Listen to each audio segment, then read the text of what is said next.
Hello, and welcome back to Hunter Tuned. Today, we are dropping the dyno in the pit. We got the pit finished up over Christmas. Merry Christmas, everybody. Hopefully you all had a great Christmas. And yeah, we're out here on Christmas Eve and during Christmas Day a little bit, just kind of finishing up the pit.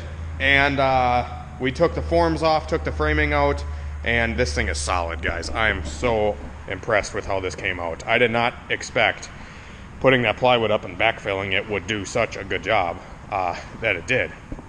So I'm very pleased with the results of this. We did have a few spots where there was a couple little gaps between the existing concrete and the slab that we poured. So we did have some gaps in here. You probably can't really tell on camera. I'm gonna try to find another spot where it's a little easier to see it. The lighting kind of sucks in the shop right now. So like we did have some gaps in here that we filled with Quickcrete, the quick setting concrete. We did just kind of patch all that up and then put some sealer on a lot of these little cracks in here and just went around it with some epoxy paint, at least on the spots where we had cracks. I could have painted the whole pit, but I'm never gonna look at it, so I don't really care. But this thing is a brick shit house, guys. I'm so happy with it. The base turned out really nice. And yeah, so that's the pit, guys. It's ready to go. A lot of work, and we finally got it done. I already sold the old Clayton dyno. The old Clayton dyno is now in the Twin Cities, Minnesota. The guy came here the other day and picked it up. I should have filmed some of that, but we used the hoist here to pick up the old dyno and lifted it in the back of his truck, and he was on his way. So the Clayton, my first ever chassis dyno, is now sold, and we're gonna get to working on the new one right now and getting it ready to drop into the hole.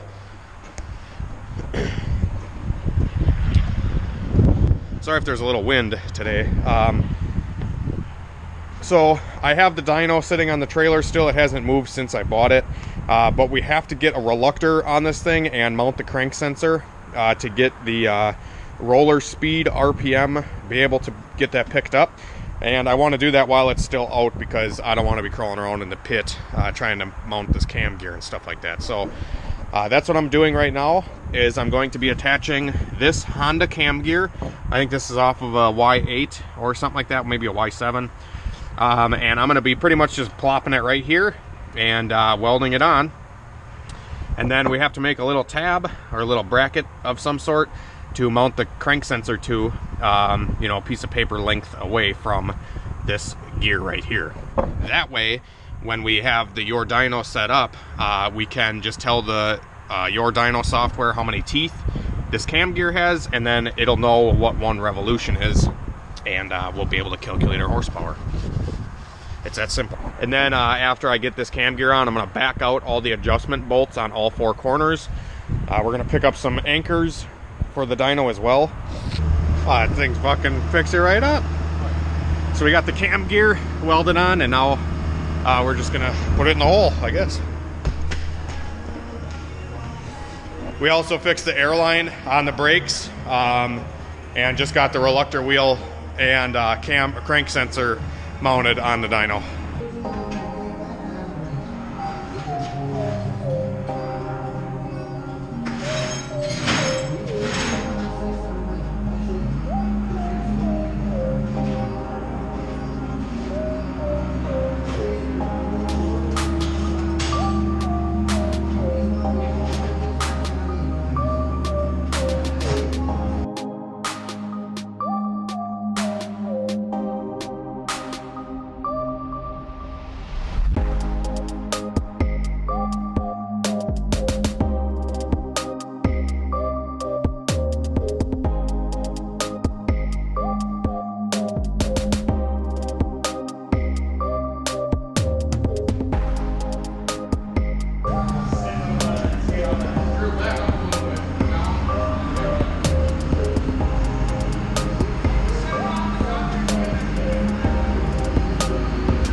Yeah.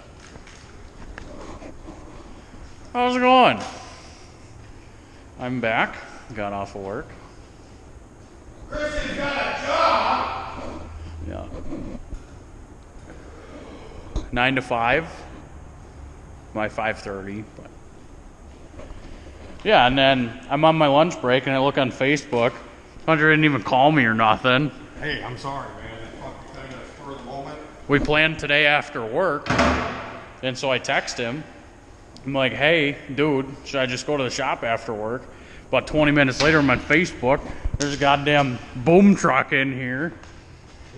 Goddamn big old crane sumbitch, and the dyno's in the floor. The fuck?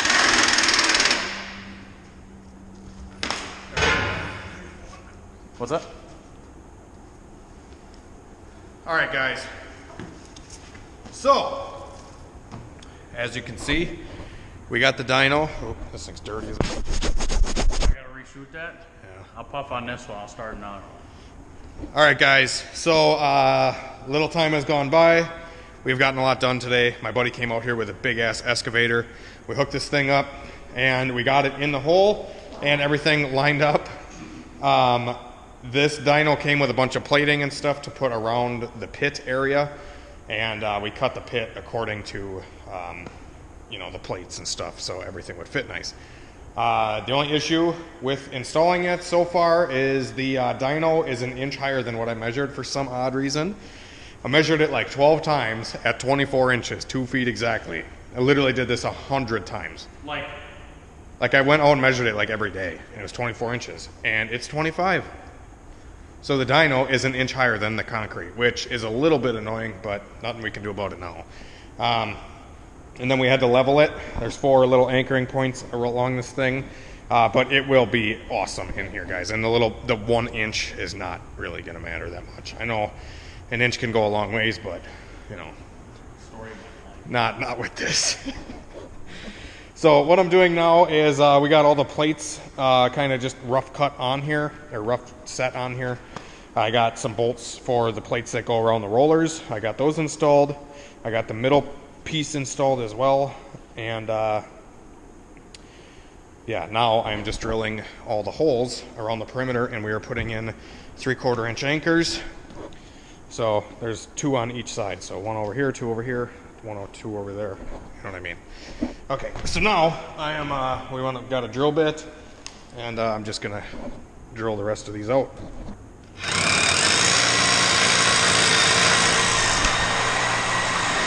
I'm gonna go grab one of our Astro Tools lights.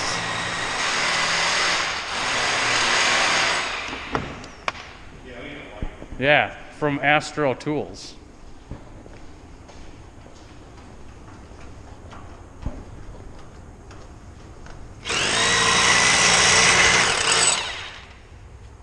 Oh yeah, see deep enough.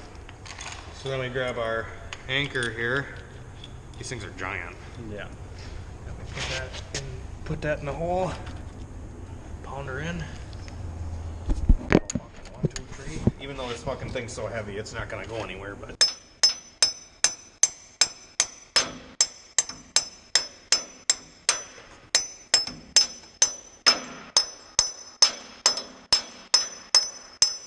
You can hear when it bottoms out.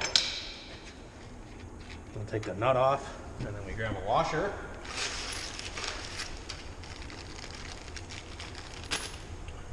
We put the washer down in there, and then the nut. And then we give her an ugga-dugga, and we call her a day.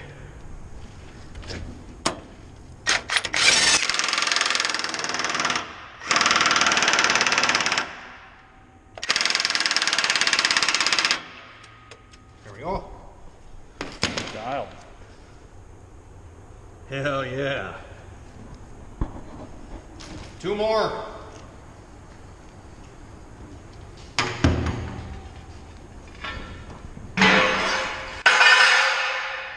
Jesus.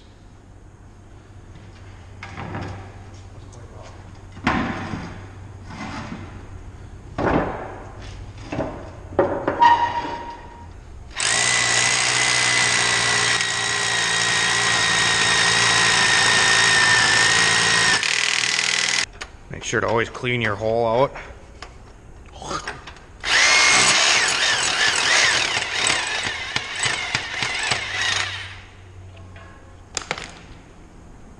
Grab me a anchor. Jesus. I'll drill the other hole.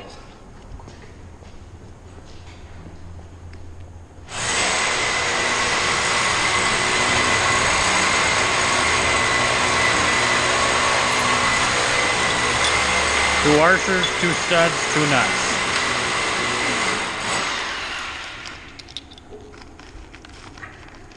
Ugh. Oh, you need a goddamn hammer. What? I said you need a goddamn hammer. All right, guys, so we got the dyno all anchored down, and we got the air hose hooked up to the brakes down there, and we just ran the air hose out of the pit and into this little, wire holder deal. I still have to get this secured down into the concrete or taped down. I just got 2 of these things to run over to here, and here's the air hose coming out.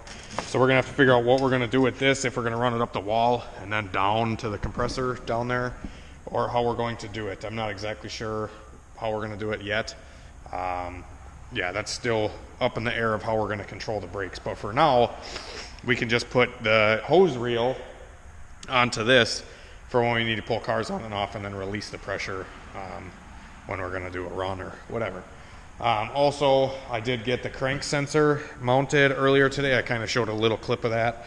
And I also got the wiring squared away. This wiring for the crank sensor got totally chewed up from when we hauled the dyno from the other shop to here.